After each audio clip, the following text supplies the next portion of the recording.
ভেনেজুয়েলার president Nicolas মাদুরোকে মার্কিন কমান্ডোরা তুলে নিয়ে যাওয়ার ঘটনার পর আন্তর্জাতিক রাজনীতিতে শুরু হয়েছে নতুন জল্পনা। প্রশ্ন উঠেছে, পরবর্তী লক্ষ্য কি রাশিয়ার প্রেসিডেন্ট ভ্লাদিমির পুতিন? ইউক্রেনের প্রেসিডেন্ট এমন ইঙ্গিত দিলেও এই বিষয়ে ভিন্ন সুর শোনা গেছে মার্কিন প্রেসিডেন্ট ডোনাল্ড ট্রাম্পের কণ্ঠে। এই ঘটনার পরই বিশ্ব রাজনীতিতে আলোচনার কেন্দ্রে চলে আসে রাশিয়ার প্রেসিডেন্ট ভ্লাদিমির পুতিনের নাম। ইউক্রেনের প্রেসিডেন্ট ভলোদিমির জেলেনস্কি মন্তব্য করেছেন, যুক্তরাষ্ট্র যদি স্বৈরশাসকদের এভাবে শায়েস্তা করতে পারে তবে পরবর্তী পদক্ষেপ কি হবে তা ওয়াশিংটন ভালোই জানে। তার এই বক্তব্যকে অনেকেই পুতিনের প্রতি একটি প্রচ্ছন্ন বার্তা হিসেবে দেখছেন। তবে জেলেনস্কির এই ধারণার সঙ্গে একমত নন মার্কিন প্রেসিডেন্ট ডোনাল্ড ট্রাম্প। তেল ও গ্যাস খাতের শীর্ষ নির্বাহীদের সঙ্গে এক বৈঠকে ট্রাম্প স্পষ্টভাবে বলেছেন, পুতিনকে ধরে আনা বা গ্রেফতার করার কোনো প্রয়োজন নেই। এছাড়াও পুতিনের সঙ্গে তাদের সব সময় ভালো সম্পর্ক ছিল এবং থাকবে বলেও জানিয়েছেন তিনি।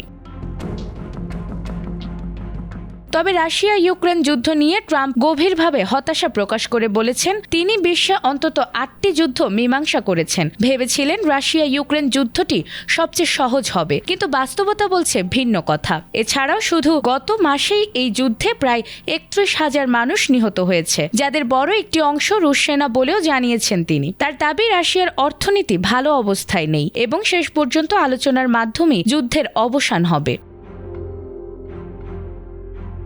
উল্লেখযোগ্য বিষয় হল, রাশিয়ার প্রেসিডেন্ট ভ্লাদিমির পুতিনের বিরুদ্ধে ইতোমধ্যে আন্তর্জাতিক অপরাধ আদালত যুদ্ধাপরাধের অভিযোগে গ্রেফতারি পরোয়ানা জারি করেছে। মাদুরো গ্রেফতারের পর ইউক্রেন সহ পশ্চিমা মিত্ররা আশা করেছিল যুক্তরাষ্ট্র হয়তো পুতিনের ওপরও একই ধরনের চাপ প্রয়োগ করবে। কিন্তু ট্রাম্প তার সর্বশেষ বক্তব্যে বলেছেন, এই মুহূর্তে তিনি সামরিক নয় বরং কূটনৈতিক পথেই রাশিয়া ইউক্রেন সংকট সমাধানে আগ্রহী। সব মিলিয়ে মাদুরো গ্রেফতারের ঘটনায় বিশ্ব রাজনীতিতে নতুন উত্তেজনা তৈরি হলেও পুতিন ইস্যুতে আপাতত সংযমী অবস্থানেই রয়েছে ওয়াশিংটন। এখন দেখার বিষয়, রাশিয়া ইউক্রেন যুদ্ধের সমাধান আলোচনার টেবিলে বসেই কি সম্ভব?